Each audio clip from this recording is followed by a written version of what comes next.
I think like a lot of people have come out to show how Africa is beautiful. Big YouTubers like Wode Maya has really done. Okay. You know Wode Maya, right? Yeah, I know him. He has done a lot of videos showing how Africa is rich and how Africa is beautiful. So I am like, do people still think that Africa is poor and the people there are poor? Well, you know, Budamaya is just a YouTube channel right for now. But for you to create influence out there, you have to have a very big propaganda. Good morning, good evening, good afternoon from wherever you're watching me from. My name is Queen Dayo, in case you're new here. And today in my channel, as always, I have an amazing guest. Oh, really? Yeah. Karibu. Yeah, thanks. Kindly, to my viewers, introduce yourself. Hello, viewers. My name is Zecha Pemba. I'm a Kenyan from the coast, and I have had the China experience in terms of education and working with them. And Diana wanted to share with you my experience, so I'm here today. Okay, Alex Zecha Pemba. With the name Kwans, it's a name that I haven't heard about. Yeah, it's mostly from the coast. Okay. Yeah. So, see, you're not the only one with the name. I think probably my people from my bloodline, like my grandpa, they have that name, but it's mostly our ancestral kind of name. Okay. Yeah. Zecha, you said you studied in. Where did you study first? Maybe give us a brief of your education. My education? Yeah. Okay, so I did part of my schooling here in Kenya until around Form 3, and then I left to African Leadership Academy in South Africa. Okay. Yeah. And then after that, that's where jet planes in the night sky. You know, being open to the possibility of going somewhere else other than the UK or the US for my education. Yes. So that's where I got the chance to go to China for my undergrad. And I did my degree at Wuhan University. Wuhan. You cannot mention that name in YouTube. So you're going to call it Rona. No, just Wuhan is okay. Wuhan. Is okay. So he was in the headquarters of Wuhan. Yeah, but that was before COVID. Okay. Yes. Okay. So, why Zecha? Why China? Why did you choose to go to study to China? Why I chose to go to study in China?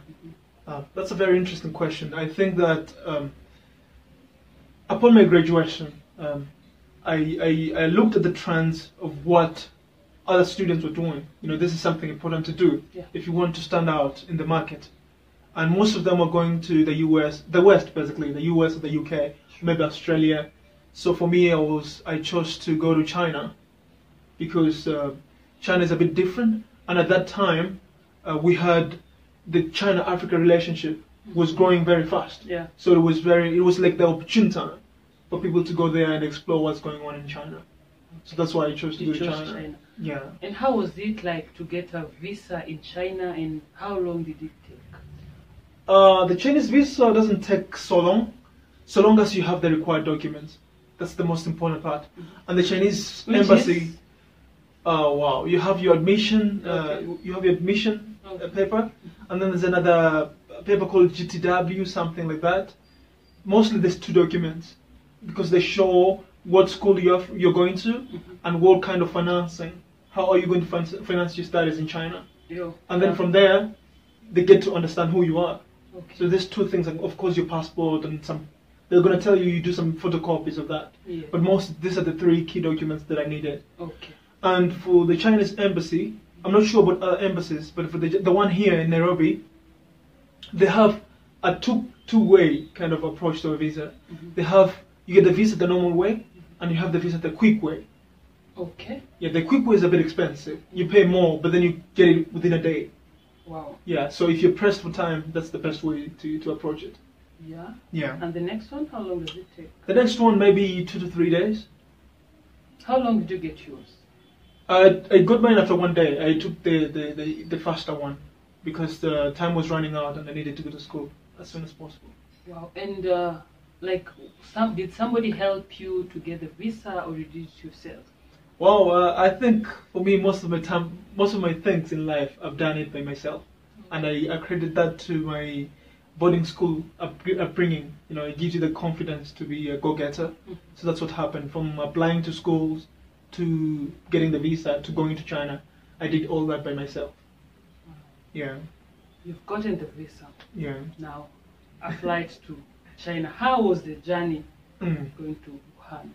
Well, I think I was very excited to go to China because growing up, I watched a lot of Chinese films, and most of them they eat using the chopsticks. Yeah. So I always had that, you know, like a desire to eat with chopsticks. But then later that I forgot about that, and you know, I went to school and stuff like that. Yeah. But now when I got the chance to go to China, this came up again. Yeah. So I took a flight from Nairobi to Pudong Airport in Shanghai via Bole, which is in Ethiopia. Have you heard those ones? Somehow, you know? Yeah, via Bole. Okay. Yeah. So when I took my flight to Bole, the Ethiopian Airbus that was taking us to Shanghai delayed because it was waiting for other connecting passengers. Now, hardly did I know that this was interfering with my flight, because when I got to China, and because at that time there was this outbreak of Ebola, yeah, so there was a lot of restrictions, a lot of checks, temperature checks, fever checks, this kind of things. Yeah. So upon finishing that, to the point of getting my luggage, my transit time was over.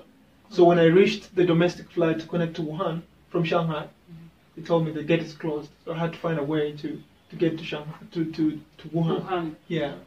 Okay. Yes. Were you able to finally get the flight the same day, or? Yeah, but I had to cough more money than normal, because now I was at the airport, so I had to buy my ticket there. Okay. For those that are watching out there, don't buy your ticket at the airport. It's too expensive. Yeah. Buy it outside, because double? you know, when you're almost double, Okay. because they'll see that you're desperate. So Yeah, they sure. They kind of can take advantage of that. And like you wanted to go to Wuhan that day. Because I'm new in China. Sure. Because if I stay at the airport now, I have to look for housing. Sure. And this is China. Most people only speak Chinese. And at that time, I didn't speak any Chinese. It's just maybe ni hao, just saying hello. But from there, I can't. That's how they say hello. Yeah. Ni hao, and then and then what do you answer? Ni hao, ni hao. That's it. Wow. Yeah. Today you've learned Chinese. Yeah, kind of. Yeah. Okay. Upon landing to China. Yes. You're an African in China, Yeah. and you don't know Chinese language. Yeah, I didn't know at the time. Kabisa, you don't know at all. Yeah. And most of the people there speak Chinese. Because right? they're Chinese and it's China. Yeah, sure. Yeah. So, New Kidogo, they speak English. It depends. The big cities like Beijing, Shanghai, Okay. and Guangzhou, there are people that speak English there. But in a place like Wuhan, it's the population of Chinese that speak fluent English is very small. And also, you know, in Chinese culture, it's a bit awkward for them to speak English in China, because it's their country. Yeah, so they tend to be very selective when speaking English at the time. Yeah. Because how did you manage to stay in China and you don't know the language? Well, let's first get into the story of how I got to Wuhan, right? So when I bought my flight ticket, I was fortunate to find another African going with the same flight to Wuhan. Wow. Yeah, so I got the chance to speak to him, and this is also a tip to the viewers that are watching. If you're going somewhere they don't know, you have to be wise. You know, you have to ask people, the right people, because you don't want to be misled. But ask the right people. Yeah, so that's what happened. I spoke to him. I told him my situation, and he told me he's going to help me. Yeah. So it's like it's someone that I can never forget in my life. Yeah. To be sincere. Yeah. Yeah. So when I got to Wuhan airport, he had a friend of his who had come with a certain taxi. Yeah. So because I'm new, his friend offered to help me. You know, to help me. So he gave me his taxi, and then he took another taxi. Wow. But then the taxi driver could not speak English. Yeah. Yeah. Cool. So what happened is, given that his friend was a friend to the taxi driver, so we will call him, and then I speak to the guy in English. He tells the taxi driver, and then the taxi driver tells him in Chinese, and then he tells me in English. That's how we communicated. Oh, Yeah. It was hard. It was hard, especially. It was very hard because also from the airport to my school was around 45 minutes. So imagine this long drive, you're having communication barriers, and you're just seeing large tall houses, you know, skyscrapers, you know, it's China. How is the view of China? How does it look like? It was a bit different from what I expected, because I grew up watching, you know, the traditional Chinese films, and also maybe Kung Fu Panda. Yeah. So you expect to see traditional kind of buildings, yeah. although modern, but mostly also with a traditional aspect. Sure. But to be sincere, there's a very few in China. The very few, unless they're historical kind of buildings. They're very few. Most of them is skyscrapers, tall, modern buildings. That's what I saw. Going back, what was the name of the school that you went to study in China, and how did you get to choose the specific school? Yeah, so my school is Wuhan University. It's the best school in central China. Wow. Yeah, it's one of the best schools. It's debatable, that one and Hast. Yeah, but then in China, it's one of the top 10, if not the top 5 in China. So it's a good school. And of course, if you want to go to university, you have to look deeper, you know, in terms of your interests. You know, the environment the school is located, this kind of things. And in China, it's a bit hard to do it individually through the school. So from what I observed is that most people use agencies.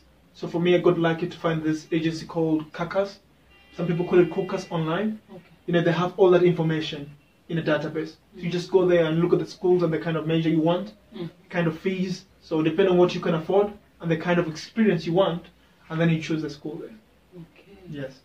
And how, as an African, how was it like to study with I think most of the students was Chinese students, so how was it inside there? My classmates were not Chinese students because most Chinese schools now are just beginning to have English majors, right? Yeah, so we only have foreigners. Yeah. But then definitely we interact with them, especially for the students that are studying in Chinese. They interact with Chinese students. Okay. Yeah, but for me, my interaction is mostly through friends and probably events. Yeah. Okay. Yeah. Comparing Kenya's education to Chinese education, Yes. what's your take about it? Rather, what's your view? Well, that's a very interesting question and a hard question because the only experience that I have is an English taught major in China. And so I can only speak from the university level. Okay. Yeah. I think personally that the classes that we have are much smaller because my class had around 40 to 45 students. While in Kenya here, you'll see around 100 plus students. So maybe the teacher to student ratio in China is better compared to here in Kenya. And also I think maybe in China they're more advanced in technology. So that means that, for example, for medical classes or the practicality, it's more practical because you have more machines. So yeah, so you have more insights compared to Kenya where we're still developing in that area. Yeah. Yes. In the introduction, you didn't mention to us what you have studied in Kenya, whether you still studying in China, what you studied in China rather, and whether you're studying in China at the moment. I did finance in China for my undergraduate degree. Okay. Yeah, I did finance and I wrote a thesis. Yeah. Huh? Yeah, a thesis. That's 4 years of. Yeah, in most good schools in China, you have to write a thesis to graduate. A thesis. In Kenya here, we call it project. Yeah. Yeah, so I did that. And then after graduating, I did some work with a bank here in Kenya. Yeah, I was dealing with building up the Chinese clientele of a certain bank here in Kenya. Yeah, so we were working with the Chinese corporate companies. Wow. Yeah. And now I'm doing my master's degree at Peking University in China. Wow. Yes. So it's you're going hard when it comes to education. Not just education. I believe that most Africans made a mistake earlier when they were dealing with the colonialists, and that's what has led us to where we are today. So now that we have other interested parties like China, I believe like it's a chance for Africans to really learn who they are, their culture, their business ethics, so that when you're doing business with them, you know who you're dealing with. Okay. Yeah, so you don't repeat the same mistakes. Sure. Another question is, what are the difficulties that ulipitia when you were in China? When I was in China, wow, there are different difficulties. I think the first thing is what to eat. Okay. you know, that was a bit difficult because now you don't know the language in the beginning. You don't know where good restaurants are, or maybe you don't know where affordable restaurants are. Yeah, the like. So I think that was a big challenge. The other one is the language as well, and the culture in general, because the culture is a bit different. Yeah. You know, we are Africans. We have a different culture compared to them. So adjusting to really put yourself in their shoes to understand this is how things are here. You know, you cannot change. Yeah, you have to adapt to it. And I think that's where most foreigners make a mistake, because they go somewhere and they want to change the place. Yeah. And they have their own culture, so you have to adapt. Yeah. So that's one thing. Just generally, just relationship building in the Chinese context is a bit different. Yeah. To build trust is a bit different because most Chinese people have never interacted with Africans at a very close level. You know, most of them just they see them in the movies or maybe in the NBA playing basketball. So that's the image of who Africans are. And also maybe in the internet, you know, like poverty and stuff like this. So that image also kind of affects the kind of relationship that we can have with Chinese people.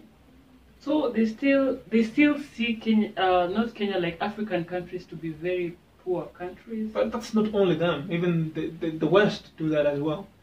Like the US and the Europe, they think Africans are very poor. So it's not only a China thing. But I think like a lot of people have come out to show how Africa is beautiful. Big YouTubers like Wode Maya has really done. Okay. You know Wode Maya, right? Yeah, I know him. He has done a lot of videos showing how Africa is rich and how Africa is beautiful. So I am like, do people still think that Africa is poor and the people there are poor? Well, you know, Budamaya is just a YouTube channel right for now. But for you to create influence out there, you have to have a very big propaganda mouthpiece. For example, if you look in the UK, they have the BBC, you know, and then in America they have CNN and different kind of channels, right? So this kind of channels, they are respected channels that reach further. And I believe that Budamaya is doing a great thing to bring out the side of Africa that's not seen. But then he's facing a challenge because in a place like China, YouTube is banned. So wow, do you know about that? Yeah, YouTube is banned, Google, so they cannot access this kind of information. So mostly they feed on what BBC and the CNN and the like tell them, and so far it's not a very good image of Africa. So it's a challenge to African channels, the big channels, to really try to show the side of Africa, because now you have, in China you have things like Xinhua News. They're showing the side of China that they want people to see. So it's time for Africa to also consider doing that. But I think channels like BBC don't show the good side of Africa. BBC, I mean, you can see the kind of news that they show about Africa for the most part. It's not good news. Yeah. So most people out there who are not Africans, they mostly believe this because they're big entities, you know. Yeah. So there's some discrimination in China. But another question I wanted to ask you is, can you eat in a Chinese restaurant as an African? Yeah, why not? There's no discrimination, like. No, so long as your pockets can handle that restaurant, that's fine. Although when it came to the COVID-19 situation, now things changed a little bit. There were some parts where they were discriminating, you know, yeah. But then, other than that, in my time in China, I was able to eat at any restaurant that I want, so long as I was able to afford it. Okay. No, but I can't speak for everyone. Maybe other people have had different experiences. Yeah, sure. Yeah, but according to me, I don't see any problem. Comment down below of any experience that you had while in China. Let's share your thoughts down below. I wanted to ask you, like, would you go back to China, and would you recommend somebody to go study in China? Definitely, why not? But then I'll say that China is not for everyone, because they have a very strong culture, and if you go there, you have to adapt to it. It's not like going to the UK and the US, because you've seen it through the movies, so you understand a little bit of what they do there. But China is a bit different. So for someone who really wants to get challenged and the like, then I advise them to go to China. Or someone who wants to learn something new and is very patient to do that, that's fine. But then if you're not this kind of a person, then it's really hard for you to cope in China. Yeah, because you have to deal with the language, you have to deal with the culture, you know, and also how to build relationships and stuff like that, which takes time. It takes a lot of patience. Okay. Yeah. So like, you can go back there? Yeah, because right now I'm doing my master's degree in Peking University, in Beijing. Yeah, now you're doing online because of COVID. Situation. Yeah, the restrictions. But for me, I want to finish the China experience first, and then see maybe to mix that with the West, and then come home and use that knowledge to impact our continent. Wow. You're challenging most of us that have not gone past Kenya. No, you don't have to go past Kenya to make an impact. Okay. Yeah, just find what your interest is, and then see how you can impact the people around you through your interest. Yeah, no pressure. Yeah, no pressure, no. No pressure. Yeah. The last question, Zecha. Yes. How is the security in China compared to Kenya? Wow. Like 0 Kenya, China 100. Canairo. Because you have to understand the kind of system that China has. China has a very strong government system, you know, which has tried to reach, you know, to maintain the country because it's a very large population. Yeah, and they have cameras almost everywhere, in the public places, that is. So security there is pretty good. If you leave your thing somewhere, like you forget it in the garden, you're likely going to find it if you come back. Ah. Yes. Wow. Yes. So, at least where I lived, you're likely to find it. So theft is minimal.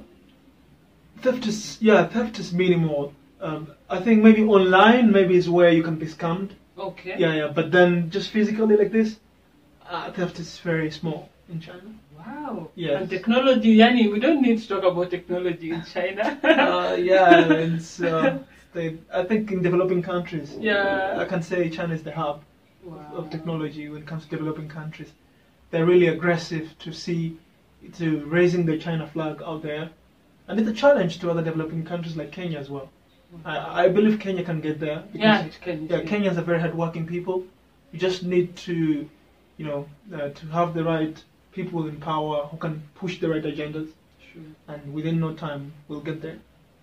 Sure. Yes. Wow, this was a very, very interesting video. Okay, my pleasure. Thank you so much for coming to my channel and speaking to my viewers. I know most of them, or rather some of them, might want to go study to China, and it's good when at least have a bit a part of the experience there, how to get the visa, how it is like to be in China. Yes. And thank you so much. You're welcome. So I'm very passionate about connecting Africa, or maybe connecting the world with China. So for everyone who's maybe wants to learn more, they can reach out to me. Sure. Maybe in LinkedIn. My name is Zecha Mpemba. Just search that name. Yes. And then you can find me. Yeah, I will also put the link down below of LinkedIn and what else? Yeah, your email, probably. Email or something like that. Yeah. But just go out there and do what you love and impact the society. That's what I would say. Sure. So let me know on the comment section below what you like Zecha to add on to all the points that he said. Yeah. He has a lot. He can even teach us to eat with chopsticks.